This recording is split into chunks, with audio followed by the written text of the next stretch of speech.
rock. It is time to rock. We are live here at One in Nipissing Road. Here we are again. Here we are again. Okay, TikTok, half TikTok and half here we are. Okay, we're gonna divide it this time. But here we are again. We're I mean, here. isn't this awesome? We get to see you guys again, and I'm so glad. That would be Wait, awesome. Wouldn't I it be need to awesome set if up we my had- Facebook thingy. What's that? Wouldn't it be awesome if we could actually see the people We could. as they're seeing us? We could. It would be complicated, but we definitely could figure that one out. I'm setting up this thing here to have a watch party on my phone so that my friends can get to see this. Is All right.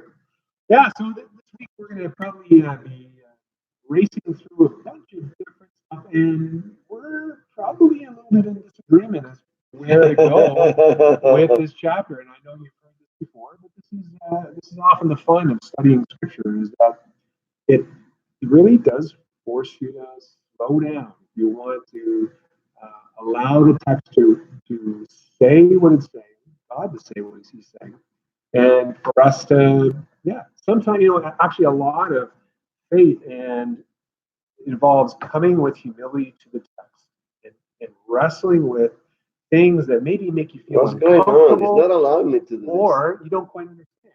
Now, I can say that I believe the Bible is the Word of God. Yeah, I don't understand everything about it instantly.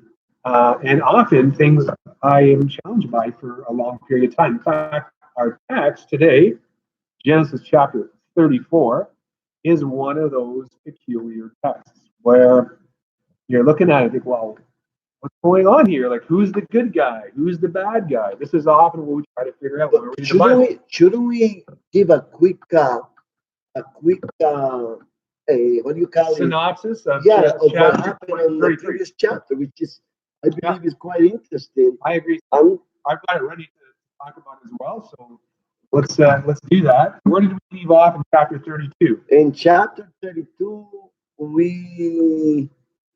we got this guy kissing each other and being happy ever after. No, not yet. That's on chapter 33. Right. In chapter 32, that's when they were wrestling and they separated and the two camps and all of that stuff. And then Jacob came out limping because God touched him in the hip and just he got him in trouble. He was a hip dude after that. Yeah. And then the daylight come and here comes daylight come Esau. You want to go home. Chapter 33, Esau that we've been fearing that along with Jacob, he's coming. And Jacob had already sort of explained his plan that he's sending all of this wealth in front of him towards Esau to bribe him and to get him maybe a little bit softer in the heart. And in chapter 33, after Jacob has a new name, which is Israel or wrestle with God, he starts to move. He starts to move towards Esau. Esau's coming from the south, up the Jordan Valley, I would assume. And he is going to come in from the Jabbok River going south. And then he sees him out the fire and he says, uh-oh. And what does he do? He's still trusting God. Yeah. But look what he does. He divides his family. Yeah, but this is a great one. Go ahead. The one that I don't like as much, or the one that I care the least, I'm going to put in front. If we're going to die, they're going to die first. Right. So that's horrible. All of my children and wives. That's horrible. This is Genesis 33, verse 2. We're not going to do the whole chapter. It says he made servants and their children. So it is whatever you call that, is the slave, the maid servants of his wives who he had children with. He put them in the very can you imagine like for the rest of their lives? And most of the children, because there were most of them. Yeah. And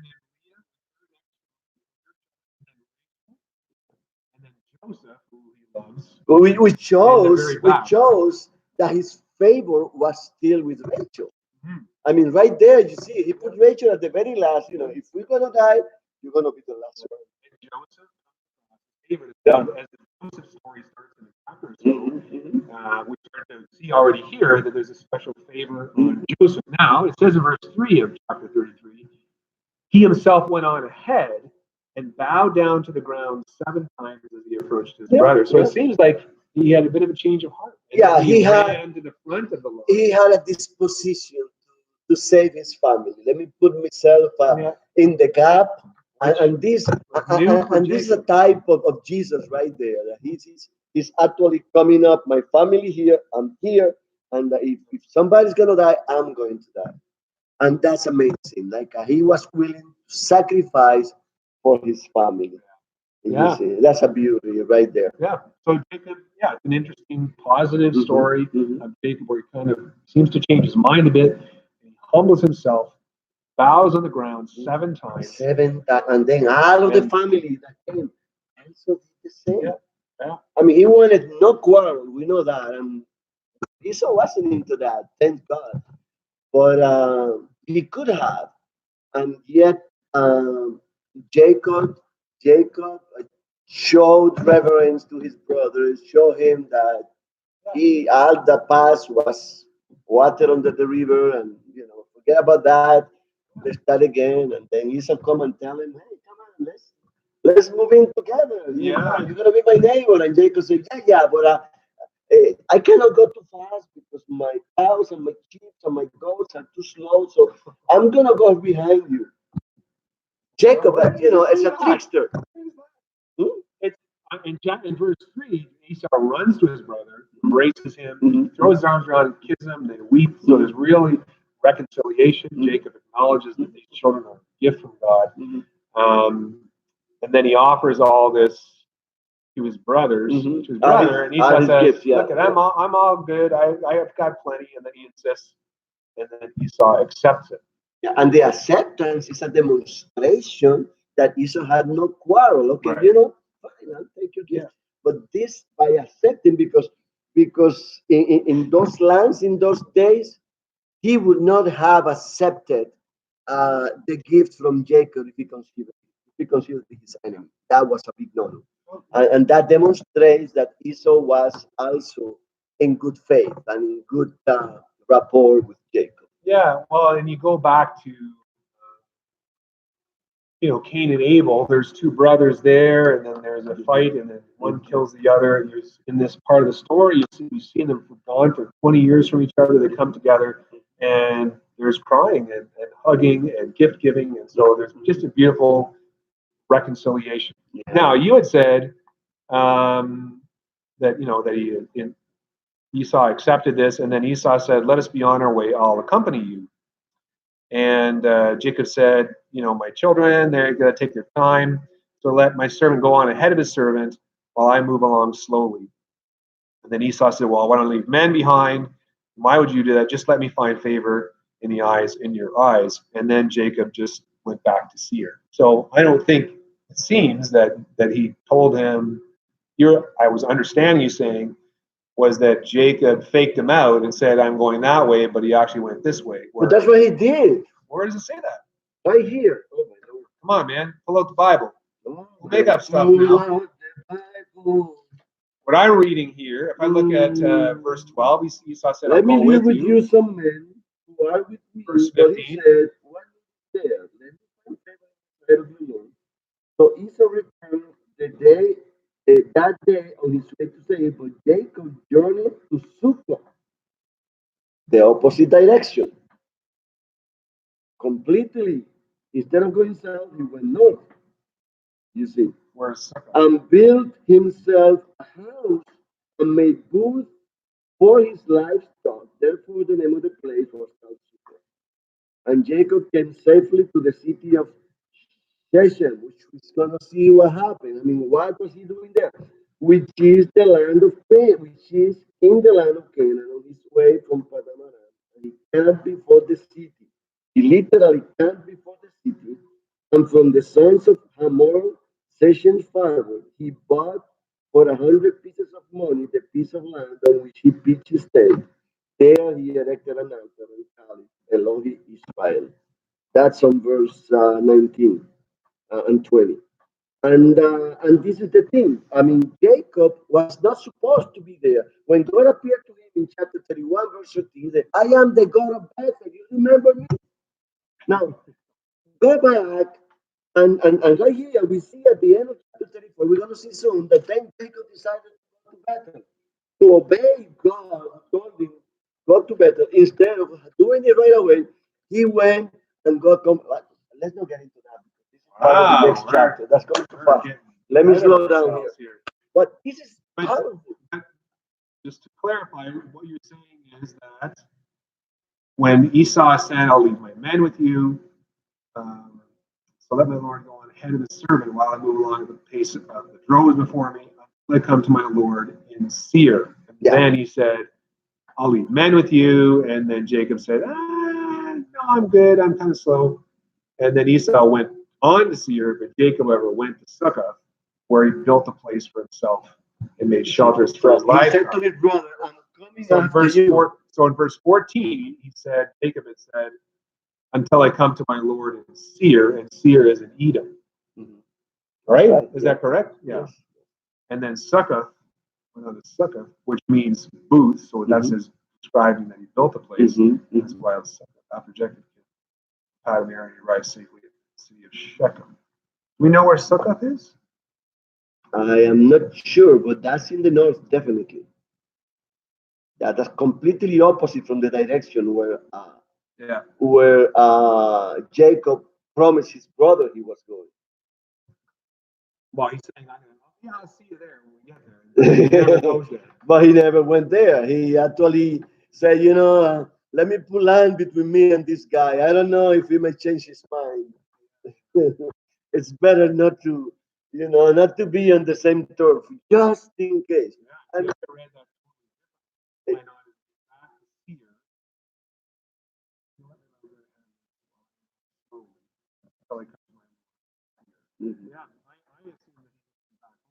No, man, he just said, wait a minute, I'm out of here. And he just went to a different place, and definitely a place that, as we're going to see now in the next chapter, is not where he was supposed to be. Yeah. All right. Yeah. All right. 34. Okay, so now we enter chapter 34. Look, it only took us 12 minutes. That's amazing. Only our chapters only our chapters went that fast. Actually, the thing is, there wasn't much to say on this chapter. That's why we skipped it and moved to 34. But now 34, like there was something to say. 34 is a very, you know that it's a very controversial chapter. Yes, it is, and we like to stick with the ones that are controversial. But where we are, I mean, it's cool because the things you can do when you're reading scripture too is a lot of. I just did right now. There's a lot of Wikipedia information which will help you to locate these places, and Shechem is one of them.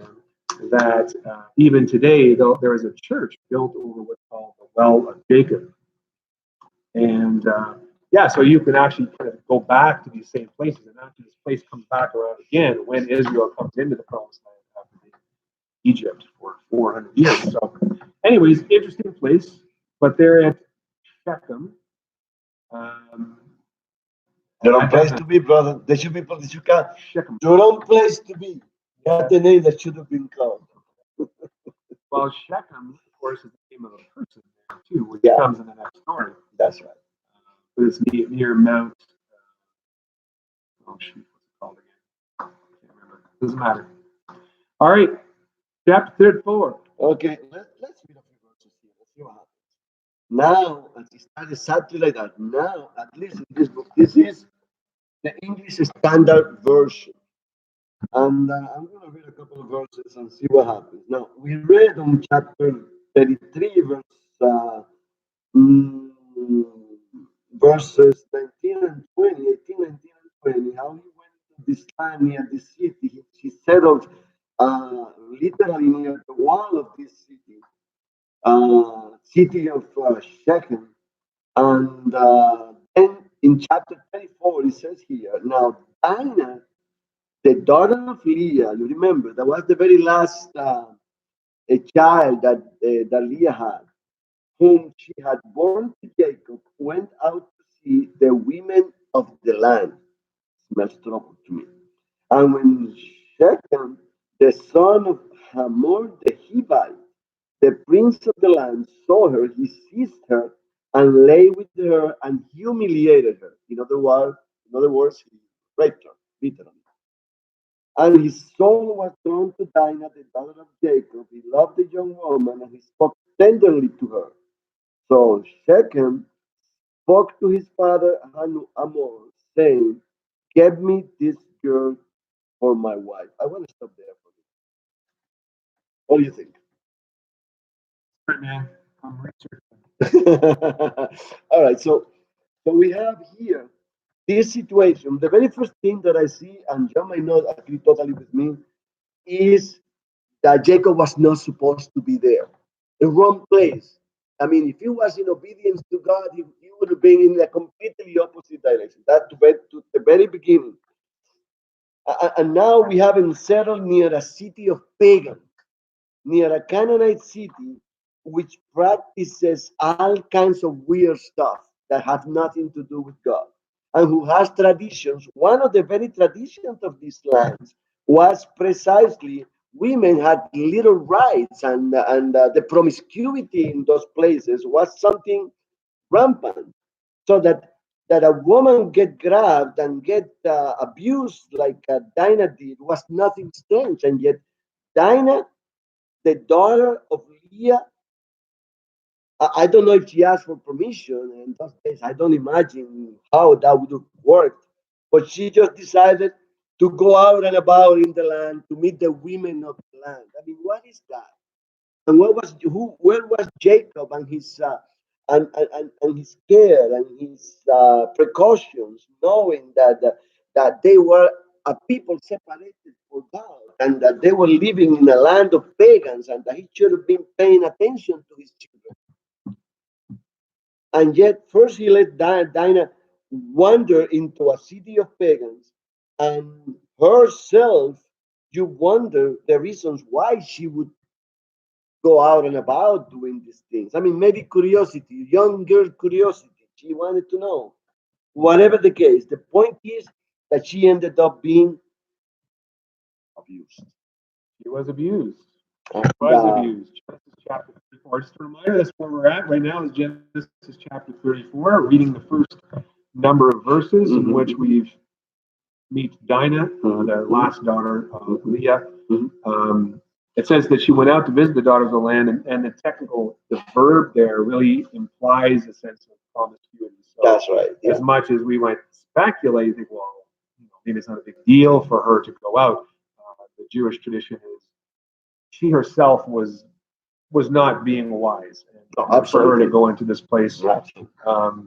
Now they had lived there for a fair amount of time. If that was one of the things I was looking at today, because if you kind of harken back to Jacob's fleeing Paddan Aram, he was there for 20 years. The first 7 years, he was basically paying off his first wife, but ended up marrying the wrong wife. But then he got Leah, and he ends up marrying Rachel. So for only 13 years, they were having children. And so you see, if you kind of add up the children that Leah had, and Dinah she was the a last very young one. girl. She was very young when they left Paddan Aram. So there is an implication here later on in the story that she was of marrying age. So he would have had to have been there for, I don't know, 7 to 12 years in the area of Shechem. A little bit of time for sure. And they had settled there because calling the area. Well, anyways, that's a different more speculation. No. You have to be a little bit careful because sometimes, like you're reading through this, and that was my reaction is, she was like 6 years old. How is that possible? But just because there's not a chronological marker in the text doesn't mean you have to just imagine. Well, because he built a home there, that's he's been there for quite a while. That's another point that's important. I mean, that God promised him the land, but they were supposed to be sojourners. They were supposed to be people moving in the land. They were supposed to be living in tents. And God did not tell him settle and get comfortable and build a house or anything like that. And yet that's exactly what he did. So he was in total disobedience in there. I'm not in total agreement with disobedience posture. Doesn't matter. See, I mean, it is. The Bible, the text speaks itself. Yeah. Well, we'll see. Later on in the next chapter, he highlights that God does call him to Bethel, to a different place. It's not clear to me that he knew exactly where to be, but he was definitely being deceptive in deking his brother out.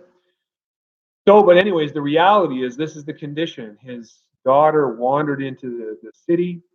The son of basically the head of the city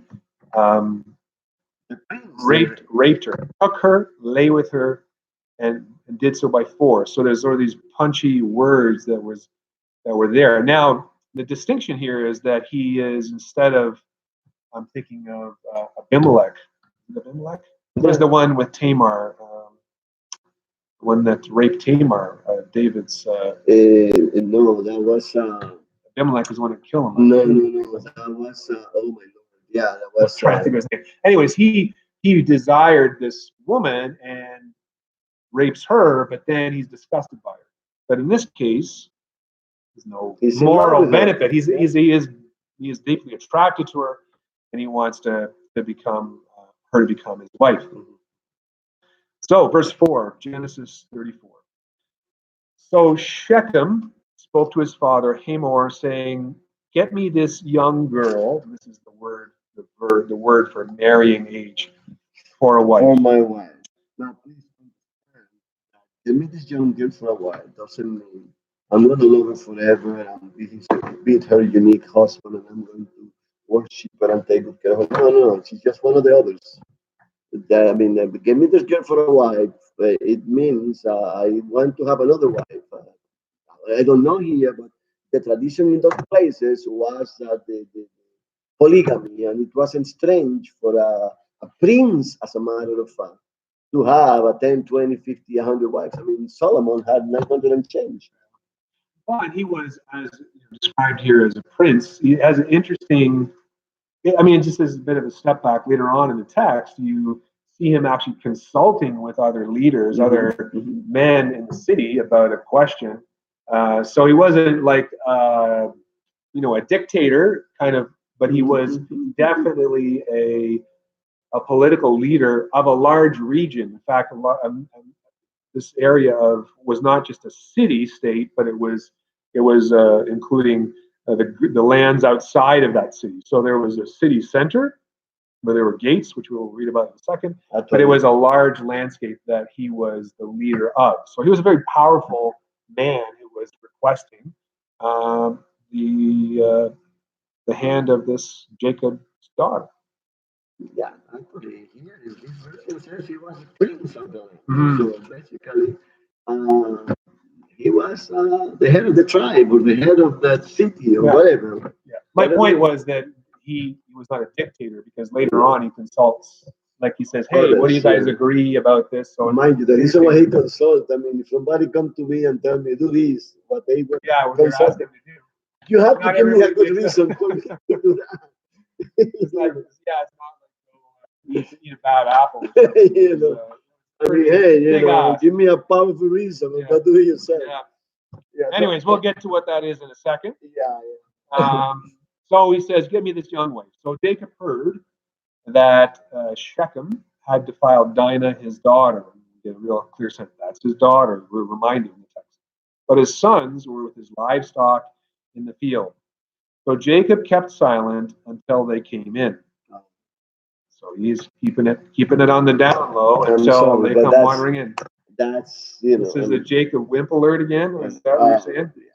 Okay. Pretty much. Yeah. All right. Then Hamor, the father of Shechem, went out to Jacob to speak with him. Now the sons of Jacob came in from the field when they heard it. So it sounds like they may have heard a rumor from other people. So they came running in. Yes. Did you hear what happened to your sister? And the men were grieved, and they were very angry, because he had done a disgraceful thing in Israel by lying with Jacob's daughter. For such a thing ought not to be done. There's a lot of research for that.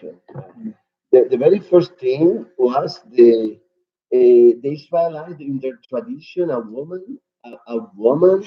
virginity of a woman was protected in the young age. The very first thing, and for a woman to be given to a man, she had to be a virgin. So right away, he defined that was a condemnation to rejection for her. And the other thing is that this woman was abused by a pagan. For them was something terrible because they had the tradition of keeping to themselves and not uniting with those strangers. You see, so all of that in itself was enough reason for rage. I imagine that perhaps there was a bit of the passion of brotherhood that they were protecting, protective of their sister, and etc. But again, because what do you call it? Dinah was sister of the two that took the action here were direct blood of Dinah. The others, a lot of them were half brothers, and we'll see about that We haven't later. got. Yeah, yeah. All right. What else could be said?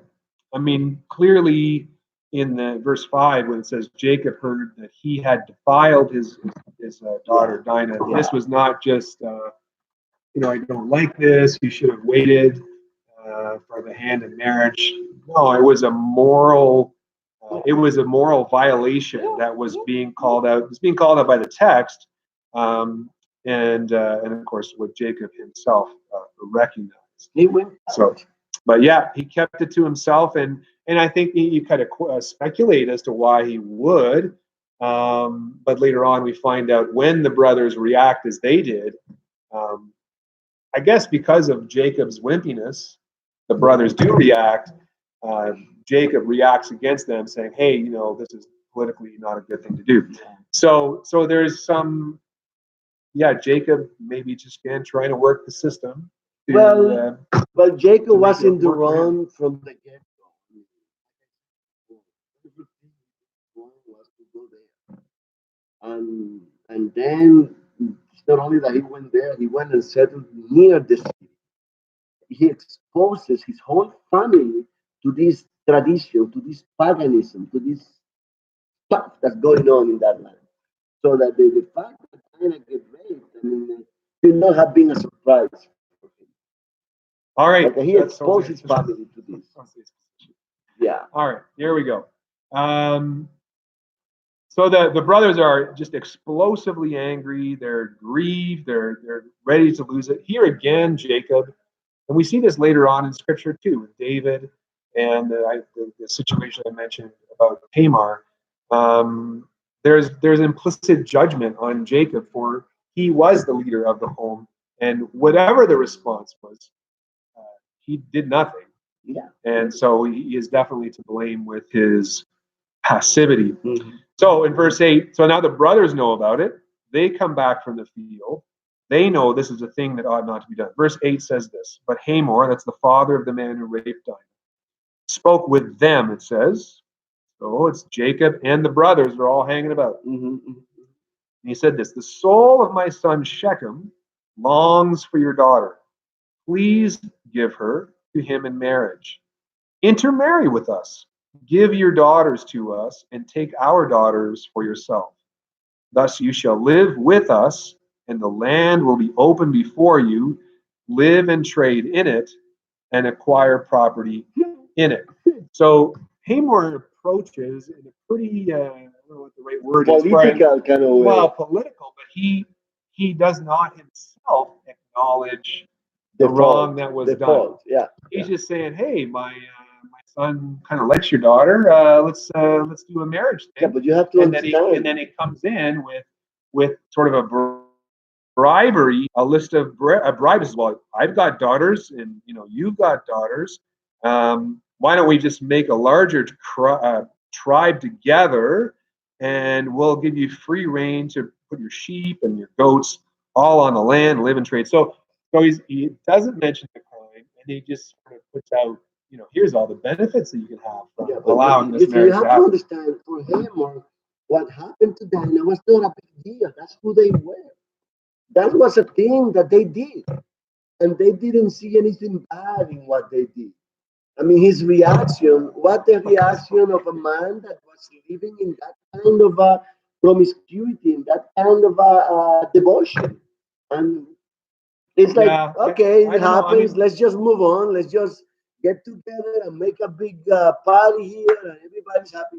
But again, he's what he's proposing is literally the melting, the disappearance of the future tribe of Israel. I mean, I agree. Like this, there's two things I want to cover. One is the question of the mixing.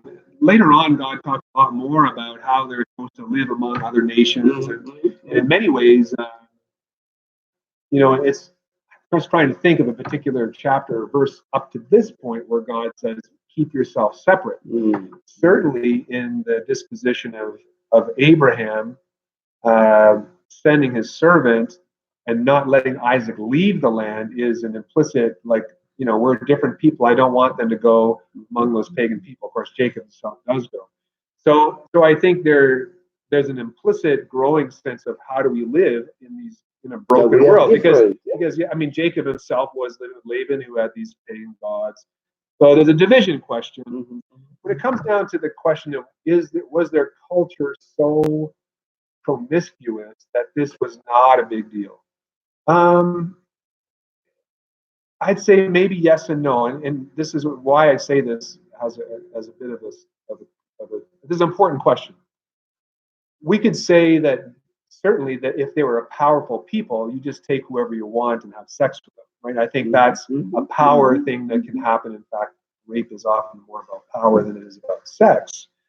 But I think it's wrong to say that God's laws, like you shall not kill, you shall not commit adultery, are not hardwired into every human being. I think they are. I think of the story of what was his name? Well, I think it was Ringo Starr. I get a little mixed up. Ringo Starr and the guy that was the guitarist, the great Eric Clapton. I think Eric Clapton was married and had a girlfriend, and that was a time during free love. It didn't matter who you were hooking up with. So you say let me just finish what I'm going to say. It doesn't matter who you're hooking up with. That was free love. That was the culture was saying it doesn't matter. You can have sex with whoever. And Eric Clapton said, "Yeah, I'm cool with that." But until I think, and again, maybe got the men backwards. Ringo Starr started basically dating and having sex with his wife, and all of a sudden, the reality of I don't like this adultery. I don't like someone else having sex with my wife, or let's say having sex with my daughter. So there may be power reasons, there may be cultural predispositions, but I think in every human heart, in the very heart of hearts, they want a holy relationship with a person of the opposite sex, and it troubles us when promiscuity happens. So my point is, there may be cultural predispositions and power dispositions that may cause more rape to happen, but if Jacob would have walked into Hamor's tent and took his daughter and raped her, he would have been upset as well. Of course. And part of that might have been this power thing, but maybe you are right. But the very first thing that we have to keep clear is what the Bible teaches us about the heart of man. And you're talking about times where people lived without God. They made their own God. So the laws of God did not apply to these people. They did not comprehend any of that, you see. And the laws they live and the way they live, they made it up as they went along because they had no God. They were themselves their God, and they made God of everything. But my argument is that, without a sense of God and God's righteous judgment, laws have far less power. Let's say we have laws that we agree on, but I think we are, as God's image bearers, even if we have no, like Paul says that even those who don't know the law by nature obey the law. So my point is not that their culture wasn't broken and they weren't godless. I wasn't saying that, and there weren't just cultural predispositions. But I think in the heart of every human being is a belief that we shouldn't kill other people, and that we shouldn't have sex with women or men that are not our spouses. That's all fine, but if we look at the society today, and we live in a civilized society where everybody knows God, that they hide it and they don't want to know about God. That's a different thing. But everybody knows God today, and yet, what do you see in society today? What happened here? It's happening every day in the streets of the big cities. Imagine the poor cities of the world where the laws are a joke. I mean, where the laws are a joke. I mean, in those days, men made their own laws, and especially powerful men who were living a pagan life. It's to be expected that they, and especially in a society where women were third-rated citizens, women were there just for utility, for benefits. Men were the thing in those days, especially in those territories. So I don't know. grabbing a woman and rape her was not a big deal for them. See? And even broken realities are common. My point is that it's still in the heart of heart, whether someone is a believer in the Bible or the law of God, there's still a disquiet there, and there is still a created sense that I shouldn't do this. I shouldn't beat this person up. I shouldn't, be racist against this person. So I think, yes, our culture may lean a certain way, but it's not the same as saying that they're fundamentally different people. That I think, the law teaches us about sin, and it corrects us and points us to God. I think the law comes as a gift by God to say, hey, this is the way I designed you. Here's the laws that you should live by to have a greater chance of thriving in the world. But that doesn't mean that we don't have laws wired within us that say we should kill people or we should rape people. Well, the Bible teaches us that until God gave Moses the laws, I mean, it simply was no laws, and men made their own laws. And if we have today, to you what the Bible and says? if we have today women selling their own children for prostitution, giving away their children for child sex and stuff like that. I mean, how strange it is that in a land like that, where everybody did whatever they thought it was convenient, uh, something like this would take place. To them, that was the normal thing. Now, to the Israelites, it's a different thing because the Israelite God had separated them for themselves, and they have been giving them instructions, starting with Abraham. You see, that's a different story. Now, Jacob here should have been enraged, should have been completely wild, and yet look at his attitude. He did nothing. His children, his sons, had to take action. We're the ones who were enraged, and that's a different story altogether. But I mean, this is a subject that we should treat it as a separate matter eventually, because I can tell you that we can speak a lot about this and maybe never agree, but certainly. I think we agree. But my point is, every single human being has some created sense of God's law, whether they have heard the law of God or believe in God. I, That's where our I don't know if it's a difference or not. That's my point. All right, let's go on. And yet the Bible says there's no one good, not even one. Exactly. Even those that know Not even a single one is good. And if it wasn't for the grace and the mercy and the love of God, all of us would go to hell. Not a single one of us will have a chance to heaven. It is the reality, because we are seeking to do harm. I mean, yes, there is good on earth. I'm not going to deny that to you, because it is true what you're saying in a sense. But left on their own, men would destroy completely themselves, because of what the Bible says. Hey, there's no one good. But anyways, let's move on. Well, and we are on the cusp. We make kind of a reality check for we're in the moment of a federal election, and whatever we we don't want to get into the rabbit hole about parties and I don't talk about politics. But the Bible does say in Romans 13 that God has basically given this as a grace on humanity to have human laws and governments and armies and folks who keep the peace and administer laws. These are a gift from God, even if they don't have a Christian or a faith background. God, that's part of the way that God restrains evil in the world is through the structures of government. And so as a Christian, whether I agree with a particular party or leader, it's my call to pay my taxes in expression of worship, but also to pray for the leaders of all the different levels of government, which I do.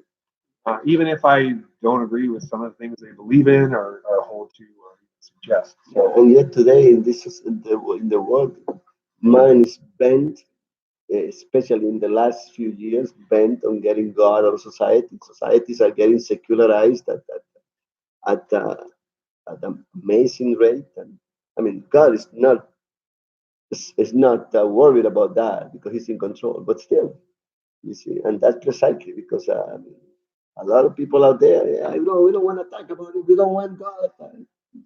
Get him out of my life. Let's just move on, brother, because we are going to. We're standing on the edge of it. We've got a people of God outside this pagan city.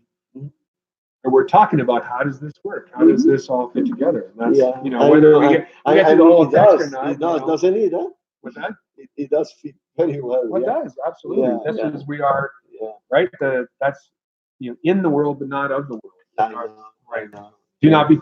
Paul says, do not conform to the world, but be transformed by the renewing of your mind. And Paul's saying there is not that we separate from the world totally and be a separate colony of Christians, whatever, but rather you need to just observe with how the stuff that you think is part of your culture and doesn't mean anything is actually effective, right? And we need to think about how we live in the culture that we're a part of and how we consume culture and that sort of thing. In this case, Dinah, for some reason, went in. She was, it wasn't her fault in some sense. Of course, it was not her fault that she got raped because she didn't cause him to rape her.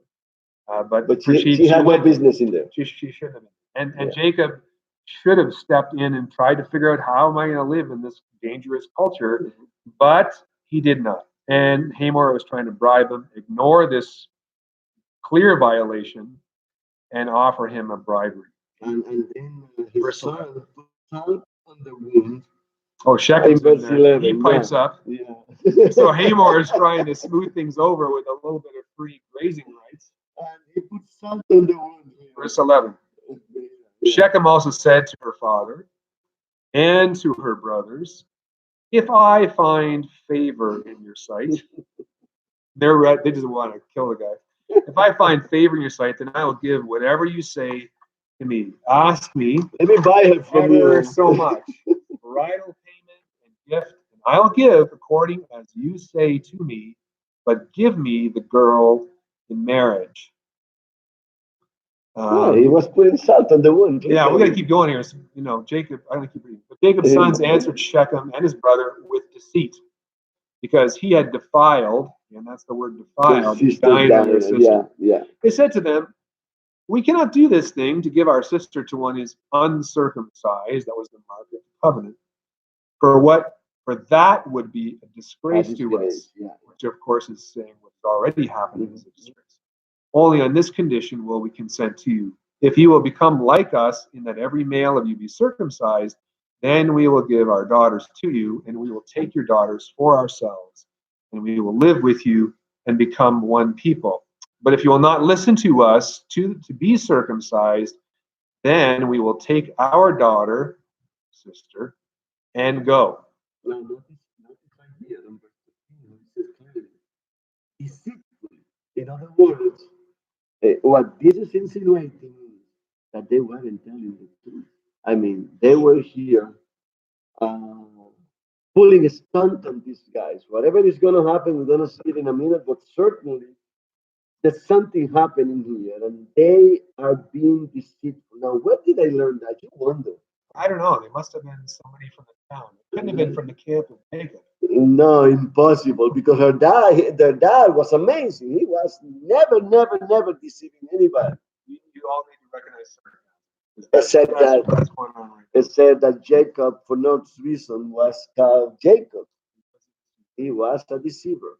Okay, So this is what happened. The children of the fathers, the third and fourth generation. So they are deceiving them. We don't really know at this point in the story what's going on, but in verse 18, Now their words seemed reasonable to Hamor and Shechem. And this idea of being circumcised as an adult sounds horrible to me, but they thought it made sense because I guess they're thinking more about this is a wealthy group of people. We can expand our power. There's some kind of blessing going on there. The young man did not delay to do the thing because he was delighted with Jacob's daughter. So he got circumcised right away. Now he was more respected than all the household of his father. Wait a minute now. The young man did not delay to do the thing because he was delighted with Jacob's daughter. Verse 19. Okay. Now he was more respected than all the household of his father. So that's Shechem is respected. Yeah, he was a very respected young man. So Hamor he was considered a man of honor. So Hamor and his son Shechem came to the gate of the city and spoke to the men of the city, saying, "These men are friendly with us, therefore let them live in the land and trade in it. For behold, the land is large enough for them," gives a sense of their kingdom. Mm-hmm. "Let us take their daughters in marriage and give our daughters to them. Only on this condition will the men consent to us to live with us, to become one people, that every male among us be circumcised as they are circumcised. Will not their livestock and their property and all their animals be ours? Only let us consent to them, and they will live with us." All who went out of the gate of the city listened to Hamor and to his son Shechem, and every male was circumcised, all who went out of the gate of his city. So this is the capital city of the region. Yeah. In a walled city, the gate was a place for judgment and it was kind of the meeting place of the city. It was as people would come and go. Yeah. Now imagine for a moment. I don't want to imagine. Today, an adult man, being circumcised with all the technology and all the what do you call it, anesthesia and all of the healing, antibiotics and stuff, and still, it takes at least a couple of weeks for recovery. Imagine in those days when they did that with a rusty machete. Rusty machete. Hello, come on now. Listen, that's nasty. I'm gonna joke about I'm just anyway, so they've all been circumcised, and all the men are circumcised, and and this is the mark of the people of Israel. Yeah, but the thing here is these people, they did not find anything strange in this, because this and this we can find it if we read other books, that this was not a tradition exclusive of the Israelites. There were other peoples in those days that did the same thing, that practiced circumcision. So when they heard this, they didn't find it strange that they said, no. I mean, we are not going to be defiled with you because you don't do this. So you do it. So to them it was okay. Well, it's nasty, but I guess we can do that. And again, look how they offer to the men of their city. I mean, yeah, we know that's nasty, but I mean, these guys are rich and they have beautiful women among them, and you can marry them, and you're literally gonna possess their cattle and their animals, and you're gonna mingle with them, and that's gonna be awesome. Yeah, let's do it. I mean, when you think about taking power or wealth or land, it normally involved a sword anyways, right? And you would die from it. So they're thinking, a little wound, and we're we put salt on it and we move on. Yeah. Anyways, they're all circumcised. Let's keep going here. We're getting close to we are, but again, here it talks about. Oh no, we have to read this part. Yes. All right, verse 25. Now it came about on the third day, when they were in pain, that two of Jacob's sons, Simeon and Levi, just two of them, Dinah's brothers, each took his sword and came upon the city unawares, and killed every male. They killed Hamor and his son Shechem with the edge of the sword, and took Dinah from Shechem's house and went forth. Jacob's sons came upon the slain and looted the city. Sounds like the rest of the sons came. The rest of the sons came and plundered. Hey, they're dead already. So let's get everything. And Levi, they did all the hard work. The rest of the sons came upon the city. because they had defiled their sister. They took their flocks and their herds and their donkeys, and that which was in the city and that which was in the field, and they captured and looted all their wealth and all their little ones and their wives, even all that was in the houses. That's pretty ugly, you know. Yeah. I mean, they literally No hero. pillaged the place after obliterating every single male adult in that place. Yeah.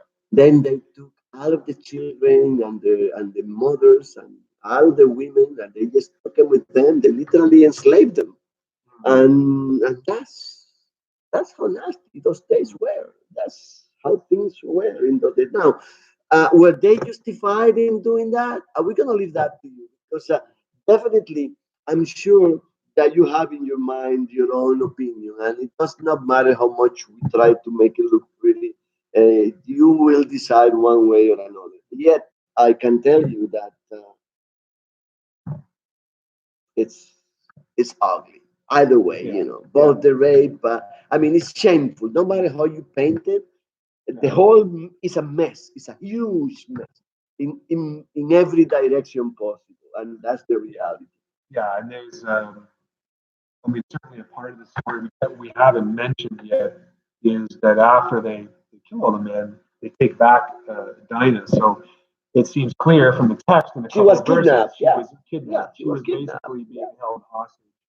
And when someone has your sister hostage and has raped her, and then they come, well, we'll pay anything, and they have all these men, like the text goes on, tells us they had many men basically in their power.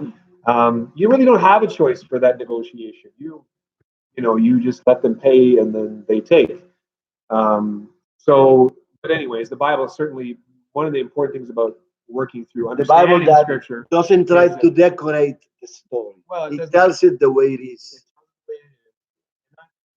Again, holy books where you read the story and you're supposed to assume that any human person leader is always good. And what we said earlier is that the Bible makes clear is that no one, not even not even one. And so even great figures in the Bible like Abraham or Isaac or Jacob or Moses or David, all of them clearly are sinful. So in these stories, we need to make a distinction between description and prescription. Description is just describing the story as it happened. This is what we've got here. Yeah. But it's not a prescription, meaning a law. It's not meaning like anytime someone, if there's a rape, you kill a whole city. It's not what the Bible, that's not what it's about. It's just describing the story. And there's no call of God in this, go and, wipe these people out. They're just They simply acted in God. rage. They simply acted in their carnal, sinful way. They simply went about their own rage and then just did a massacre. That's And the lust of the people of the city as also, I would say you can judge that this is the first kind of massacre like this, I think, in the Bible. I mean, other than when Abraham rescued Lot. that's right. Which was definitely a warranted example of just war. Here, they are reflecting there's the lusting of Shechem for the woman, but then there was the bloodlust of the brothers and I mean, you can't deny here is, they're using the covenant, As an excuse. as an excuse to wipe them out. It's a tough one. It's ugly. It's ugly. It's valid to highlight that Simeon and Levi were two true blood brothers of Dinah. It's important that they were sons of Leah, that they were actually. I would imagine they would feel more for her than perhaps not. Maybe I'm just saying this, but definitely those two specifically were sons of Leah that acted in rage over their sister. I don't say that I justify what they did. On the contrary, I think it's crazy. Yeah. But definitely, I can see how a human being in similar circumstances would dare to do something so completely. Well, and there's two ditches. There's the apparent neglect of Jacob. Yes. For any kind of justice. He, in fact, I don't even think he even says a word in this whole text No, absolutely. He doesn't say On the anything. contrary, we're going to read now. No. So in Jacob's, and how Jacob responds to this massacre, why he was hesitant to step up in the way that his sons did. So anyway, why don't we read the last 2 verses? Yeah, we're going to finish here. 3. Okay. So they looted all these things that otherwise end up actually with all their stuff anyway. Then Jacob said to Simeon and Levi, "You have brought trouble on me by making me odious among the inhabitants of the land, among the Canaanites and the Perizzites. And my men, being few in number," so that gives you a sense of scale, "they will gather together against me and attack me, and I will be destroyed, I and my household." But then it says, but they said, "Should he treat our sister as a harlot?" This is right here. That's a mic drop moment for. This one is heavy. You drop it on somebody's head, it's gonna hurt. But truly, I mean, John, we see here Jacob in the very last 2 verses shows us his godlessness. I mean, he had no spine, and that in that specific moment. I mean, he's talking about me, what's going to happen to me, what's going to me. And God is nowhere to be shown. Yeah, I mean, we go from a high in Genesis 33 where he steps up, and actually his heart is finally moved to not make everybody else pay the price for him. He falls on his face. His brother could have killed him. They reconcile. There's a separation, but then he's fearful again, and then sort of fakes his brother out. That's in hockey, you call it deke. Move one way and then you go the other way, and now he's in this area and has not protected his family. Was not stood up. So it is shameful. It's not a good finish, and they leave that statement to Jacob, and in some ways it foreshadows some of what happens later on in some of the prophets, where leaders like I don't remember where a prophet talks about the need of a good shepherd, right? That all the shepherds have ignored the sheep and they've run away and become eaten. This is a call for leadership by Jacob. Not only for leadership, but for obedience. I mean, there is a lot of disobedience, doing it my way, doing my thing, do what I want, letting our feelings, our rage control our lives. I mean, there is a lot of that, and totally contrary to what God has been guiding them to, teaching them, teaching us to. But in the context, so the call to trust God in the midst of fearful circumstances, and for Jacob, he was frozen and didn't seem to know what to do. But for the brothers, it didn't seem they trusted God, but rather decided to take justice into their own hands. In a godly way. Well, and the Bible says many times, a repeated phrase where God says, "Vengeance is mine." Vengeance is mine, saith the Lord. And that sounds like a very horrible idea that God is a vengeful God. But what it means is that we don't take justice in our hands, and that one day we can trust that justice will be done, and so our need for justice is left in God's hands and not in our hands. We trust Him. Yeah, we trust Him. We trust Him in these broken situations, and so maybe we'll kind of leave it at that. I just want to highlight that at Crosstown Church, we meet every Sunday morning at 9:30 for breakfast. Worship time is about 10:15. Maybe a bit after that, we go Facebook Live with our message this week. Courtney Saldivar is going to preach on the first message in our series on second chances. And it's this idea, it actually comes from a text not far away from the one we're talking about. When life runs you over, right? And it feels like you have no future. God gives us a second chance. It's on our website. Yeah. Check it out. So, and please don't forget to check us out next Thursday again. We'll be here at 7, faithfully. You just turn on your telephone or your computer or whatever and just connect to Facebook and come and see us. And we're going to have fun together with this word, because this is about Bible based. Why don't I pray? God, thank you for your word. thank you that you give us something to struggle with and make us kind of work and look at other texts and see what's really going on and wait on the text and really read what it's saying. Thank you for your word. This was a tough one, Lord. But we're just thinking tonight, especially those where the idea of abuse and rape are being taken advantage of. This is a hard thing to hear about because for some who are listening, maybe this is a personal reality. Mm-hmm.